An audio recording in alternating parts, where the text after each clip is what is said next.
আজকে আলোচনা করব বিষ্ণুর অবতার তত্ত্ব ও ভগবান শ্রীহরি বিষ্ণুর 22টি অবতারের বর্ণনা নিয়ে। চলুন শুরু করি আজকের আলোচনা। সংস্কৃত শব্দ অবতার শব্দের অর্থ অবতীর্ণ হওয়া। সনাতন ধর্মে এর অর্থ পার্থিব প্রতিমূর্তিতে অবতরণ বা প্রকাশ বা প্রভুর উপস্থিতি, পরম সত্তা দেবতার উপস্থিতি। সনাতন ধর্মে অবতার ধারণাটি বেশিরভাগই তিনটি প্রভুর অন্যতম ভগবান বিষ্ণুর সাথে সম্পর্কিত। ভগবত পুরাণে এটি উল্লেখ করা হয়েছে যে যখনই অশুভ শুভকে জয় করে, অন্ধকার আলোর জায়গা নেয় এবং ন্যায় বিচারের ওপরে অত্যাচারী শাসন করে, তখন ভগবান বিষ্ণু ধর্ম পুনরুদ্ধার করতে এবং মানুষকে সঠিক পথে পরিচালিত করার জন্য পৃথিবীতে জন্মগ্রহণ করবেন। ভগবদ্গীতা অবতারের সাথে সম্পর্কিত বিষয়টিকে চতুর্থ অধ্যায় 7 আর 8 নম্বর শ্লোকে আলোচনা করেছেন, যেখানে ভগবান শ্রীকৃষ্ণ স্বয়ং অবতার নেওয়ার ভূমিকা ঘোষণা করেছিলেন। यदा यदा हि धर्मस्य ग्लानिर्भवति भारत अभ्युत्थानम् अधर्मस्य तदात्मानं सृजाम्यहम्। হে ভারত, যখনই ধর্মের অধঃপতন হয় এবং অধর্মের অভ্যুত্থান হয়, তখন আমি নিজেকে প্রকাশ করে অবতীর্ণ হই। परित्राणाय साधूनां विनाशाय च दुष्कृतां धर्म संस्थापनार्थाय সম্ভবামি যুগে যুগে। সাধুদের পরিত্রাণ করার জন্য এবং দুষ্কৃতিকারীদের বিনাশ করার জন্য এবং ধর্ম সংস্থাপনের জন্য আমি যুগে যুগে অবতীর্ণ হই। এবার আসি অবতারের শ্রেণীবিন্যাস সম্পর্কে। অবতারকে বিস্তৃতভাবে দুই ধরনের শ্রেণীবদ্ধ করা হয়। ভগবান বিষ্ণু নিজেই যখন পৃথিবীতে অবতরণ করেন, তখন তাকে সাক্ষাৎ অবতার বলা হয়, এবং যখন তিনি পরোক্ষভাবে কিছু জীবিত সত্তাকে তার প্রতিনিধিত্ব করার ক্ষমতা দেন, তখন সেই জীবন্ত সত্তাকে অবেশ অবতার বলা হয়।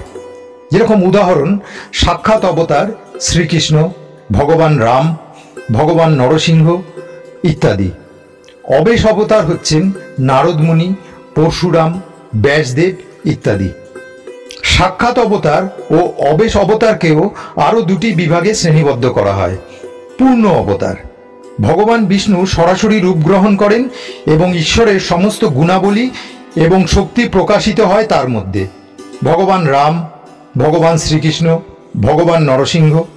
অংশ অবতার, ভগবান বিষ্ণু সরাসরি রূপ গ্রহণ করেন, তবে তিনি কেবলমাত্র আংশিকভাবে ব্যক্তির মধ্যে প্রকাশিত হন। মৎস্য, কূর্ম, বরাহ অবতার। ঈশ্বর পরম কৃষ্ণ সচ্চিদানন্দ বিগ্রহ অনাদিরাদি গোবিন্দ সর্বকারণ কারণম। ব্রহ্ম সংহিতা, অর্থাৎ শ্রীকৃষ্ণ যিনি গোবিন্দ নামে পরিচিত, তিনি হলেন সর্বোচ্চ দেবতা। তার একটি চিরসুখী আধ্যাত্মিক দেহ রয়েছে।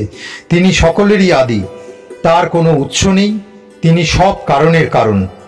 যদিও ভগবান বিষ্ণুর অগণিত অবতার রয়েছে, তবু কিছু গুরুত্বপূর্ণ অবতার শ্রীমদ্ ভাগবতমে উল্লেখ রয়েছে। শ্রী বিষ্ণু মোট 21 বার অবতার নিয়েছেন এবং প্রতিবারই তিনি আলাদা রূপ নিয়েছেন। ভবিষ্যৎবাণী করা হয়েছে যে তিনি কলিযুগের শেষে শেষবারের মতো উপস্থিত হবেন কল্কি অবতারে, যেটি তার 22তম অবতার হবে।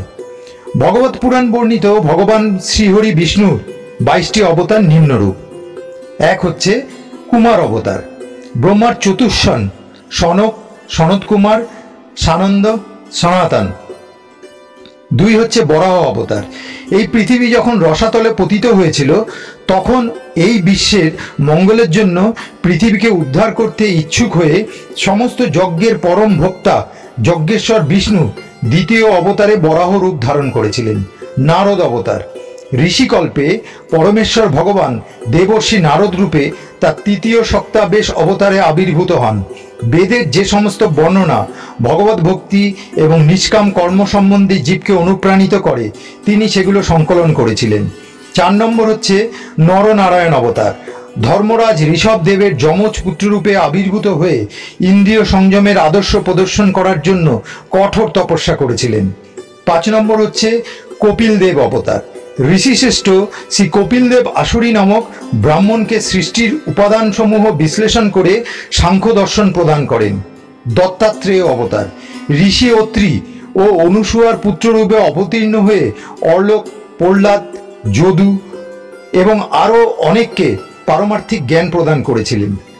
7 নম্বর যজ্ঞ অবতার প্রজাপতি রুচি ও তার পত্নী আকুতির পুত্ররূপে স্বয়ম্ভূ মন্বন্তরে এই ব্রহ্মাণ্ড পালন করেছিলেন এবং তার পুত্র জাম আদি দেবতারা তাকে সেই কার্যে সাহায্য করেছিলেন।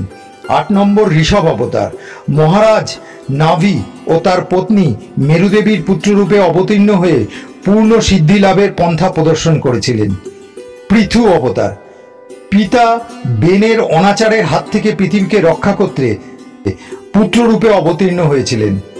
10 নম্বর মৎস্য অবতার চাক্ষুষ মন্বন্তরে যখন মহাপ্লাবন হয়েছিল তখন মহারাজ সত্যব্রতকে কিছু অদ্ভুত কার্যকলাপ প্রদর্শন করার জন্য ভগবান মৎস্যরূপ ধারণ করে বৈবস্বত মনুকে একটি নৌকার ওপর রেখে রক্ষা করেছিলেন।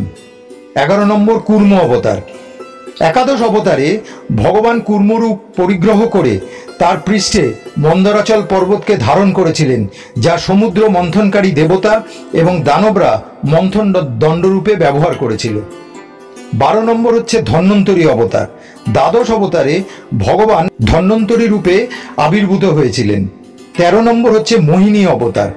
ত্রয়োদশ অবতারে ভগবান মোহিনী রূপে অসুরদের সম্মোহিত করে দেবতাদের অমৃত পান করতে দিয়েছিলেন। 14 নম্বর হচ্ছে নৃসিংহ অবতার।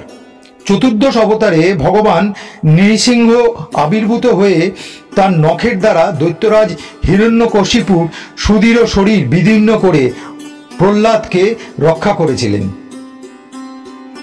15 নম্বর বামন অবতার। পঞ্চদশ অবতারে ভগবান বামন রূপ ধারণ করে দৈত্যরাজ বলির যজ্ঞস্থানে গমন করেছিলেন।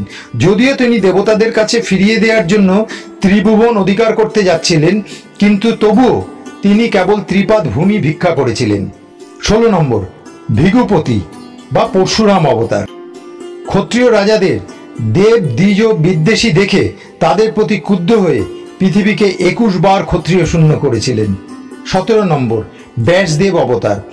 পরাশর মুনির পত্নী সত্যবতীর গর্ভে আবির্ভূত হয়ে মানবকুলের ভেতর বুদ্ধিমত্তার স্বল্পতা দর্শন করে তিনি তাদের কল্যাণের জন্য বেদ বৃক্ষের বিভিন্ন শাখা প্রশাখা বিস্তার করেছিলেন।